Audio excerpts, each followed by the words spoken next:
लोकतंत्र की कई आयाम हैं, पर निश्चित रूप से जो हमारे संविधान के प्रियम्बल में लिखा है वो उनके स्तंभ हैं। फ्रेटर्निटी एक शब्द इस्तेमाल किया प्रियम्बल में, आपसी मेलजोल, भाईचारा। दूसरा वर्ड जो बाद में संशोधन द्वारा आया है सेकुलरिज्म, निरपेक्षवाद, समृद्धि धर्म का पंथ निरपेक्षवाद इत्यादि। तीसरा आया है समाजवादी एक सिद्धांत। ये सब स्तंभ हैं और मैं समझता हूँ गणतंत्र के ये स्तंभ हैं जिनका सबसे बड़ा एक मूल है सबको साथ लेके चलना। जो लिंकन ने कहा था democracy is of the people, by the people, for the people, तो उसमें ऑफ द पीपल जो है इसका मतलब है कि हर व्यक्ति की इस गणतंत्र में थोड़ी ओनरशिप है, साझेदारी है। जब आप उसको कम करते हैं तो आप गणतंत्र को कम करते हैं। जब आप भय फैलाते हैं तो आप गणतंत्र को कम करते हैं। जब आप डॉसिये राज करते हैं, जब आप आपसी मतभेद, मनमुटाव, विभाजन की राजनीति खेलते हैं तो आप गणतंत्र को कम करते हैं। निश्चित रूप से राहुल गांधी विदेश जाते हैं। देखिए, राहुल गांधी काफ़ी अरसे से निडरता से, स्पष्ट रूप से, बुलंद रूप से अपनी बात रखते हैं। वो डरते नहीं हैं, दुष्प्रभाव में नहीं आते आसानी से। सोच समझ के कि पीठ के पीछे देखो क्या हो रहा है उसके बाद बोलो, वैसा नहीं करते। अब वो विदेश जाते हैं तो एक झूठे, आडंबरित, झूठे राष्ट्रवाद के आधार पर उन पर अटैक होता है। राष्ट्रवाद को एक बहाना बनाया जाता है और कहते हैं कि साहब आप तो राष्ट्रवाद विरोधी हैं।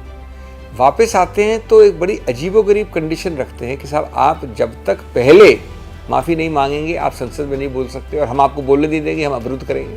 75 साल में एक दो बार भी ऐसा नहीं हुआ होगा, 2-3 बार हुआ होगा मैक्सिमम, कि सत्तारूढ़ पार्टी कहती कि हम अवरुद्ध करेंगे। वो उससे बाहर निकलते हैं संसद से तो कहते हैं हम आपका जो बोला है भाषण आपने, जिस दिन प्रधानमंत्री बोले थे, उसको हम प्रिविलेज कमेटी में डाल देंगे। तो ये प्रक्रियाएं क्या है? ये बौखलाहट दर्शाती हैं, घबराहट दिखाती हैं, ये एक भय दिखाती हैं। और आज ये राहुल गांधी की सिर्फ बिंदु नहीं है, ये इस जरिए से पूरी विपक्ष की आवाज़ को बंद करना चाहते हैं, दबाना चाहते हैं। आज आप में और मेरे में, विपक्ष के अलग अलग अंगों में विरोधाभास हो सकता है, मनभेद नहीं है, मतभेद हो सकता है, लेकिन मूल बात यह है कि कुछ 4-5 मूल मुद्दों पे पूरी तरह से सहमति है। आपका प्रादेशिक कारणों से मेरे से झगड़ा हो किसी एक प्रदेश में, आपका किसी और ऐतिहासिक कारण से हो, लेकिन इस मामले में हर दिन साथ खड़े होते हैं।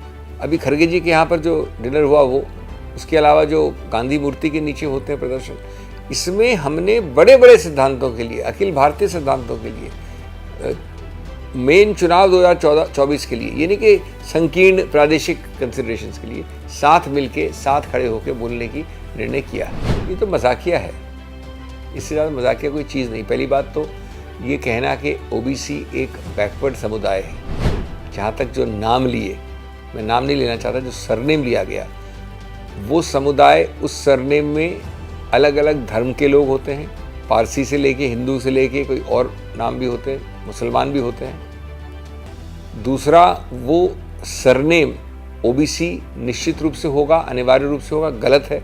कई ऐसे होते हैं उस सरनेम वाले जो ओबीसी नहीं होते, कई। तीसरा, राहुल गांधी ने कहा कि ये बात कैसी है कि ये 3 नाम लिए उन्होंने, इसका सरनेम, चोरों के नाम में सरनेम ऐसा क्यों आता है?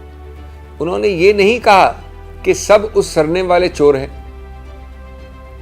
और उसके बाद जिनका नाम लिए उनमें से एक व्यक्ति ने भी याचिका नहीं डाली, कंप्लेंट नहीं की। इसलिए आवश्यक हो गया, क्योंकि कानून में जिसको फ़र्क नहीं पड़ता है या जिसका नाम नहीं लिया जाता, अगर वो नहीं करता है तो फिर ये ज़रूरी हो जाता है इसको समुदाय के स्तर पे आप उठाइए, और समुदाय का कोई मुद्दा ही नहीं है।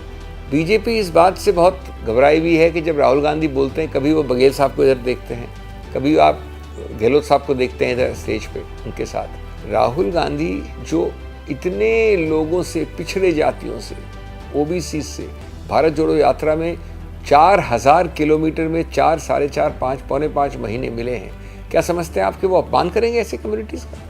उनके साथ ऐसे तबके के लोग मिले हैं, ओबीसी से लेके, पिछड़ों से लेके, एससी एसटी से लेके सभी, वो अपमान करने के। ये तो एक राजनीतिक, वो सोचती है बीजेपी सत्तारूढ़ पार्टी की घास खाती है जनता, जो बोल दो चल जाएगा। पहले तो ये हास्यास्पद भी है, थोड़ा एक विडंबना भी है कि जो कुछ हद तक ज़्यादा कुछ भिन्नताएं थी मत में, बीजेपी के कारण वो भिन्नताएं हट गई हैं और गैर एनडीए का पक्ष एक साथ हो गया है। इसका धन्यवाद हमको बीजेपी को देना चाहिए। नंबर 2, निश्चित रूप से संसद तो करीब नहीं चलने का उन्होंने निर्णय ले लिया है। अब कोई एक फॉर्मल रूप से 5 और 6 तारीख को है, लेकिन है नहीं संसद।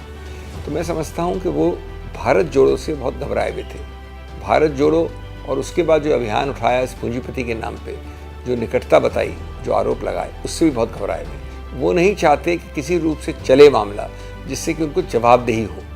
गणतंत्र में, लोकतंत्र में जवाबदेही से बड़ी कोई चीज़ नहीं होती, लेकिन जवाबदेही होगी तो प्रश्न से अंदर प्रश्न और निकलेगा, उस तीसरे प्रश्न से चौथा प्रश्न निकलेगा। वो नहीं चाहते ये, और इसलिए ये घबराहट का द्योतक है, बौखलाहट का द्योतक है, और एक प्रकार से इस मान्यता का द्योतक है कि इसमें दाल में काला नहीं है, दाल ही काली है। मैं नहीं समझता कि कांग्रेस का इतिहास, कांग्रेस की विरासत कोई हद तय करती है इन चीज़ों में। जहाँ तक मूल सिद्धांत हैं उसको आप धर्मनिरपेक्षता मान लीजिए, फ्रेटर्निटी, सौहार्द मान लीजिए, साथ लेने के चलने की एक भावना मान लीजिए, करुणा मान लीजिए, इन चीज़ों में अगर कोई हद का सवाल नहीं उठता। ये कौन सी पार्टी का कौन सी विरासत है? ये गांधी जी के पहले से और गांधी जी से होते हुए 100 साल, 125 साल, 150 साल की विरासत है। इसके लिए मैं समझता हूँ पीछे हटना, और ख़ास तौर से राहुल गांधी, वो किसी रूप से डराए जाने, धमकाए जाने, दबाए जाने, उनका गला घोंटने वाली प्रक्रिया, उससे वो और बुलंद हो जाते हैं। उन्होंने तो कहा है, बल्कि कई बार हम लोग कहते हैं कि साहब आपको ये ऑफर नहीं करना होगा कि मुझे जेल जाना है तो जेल भेजिए ना मुझे, आप कई बार बोलते हो ऐसा। नमस्कार, मैं हूं मानक गुप्ता। अगर आपको हमारा ये वीडियो पसंद आया हो तो इसे लाइक और शेयर जरूर करें, और हाँ, हमें सब्सक्राइब और फॉलो करना ना भूलें ताकि आप देश और दुनिया की कोई खबर मिस ना करें। तो जुड़े रहिए हमारे साथ और देखते रहिए न्यूज़ 24।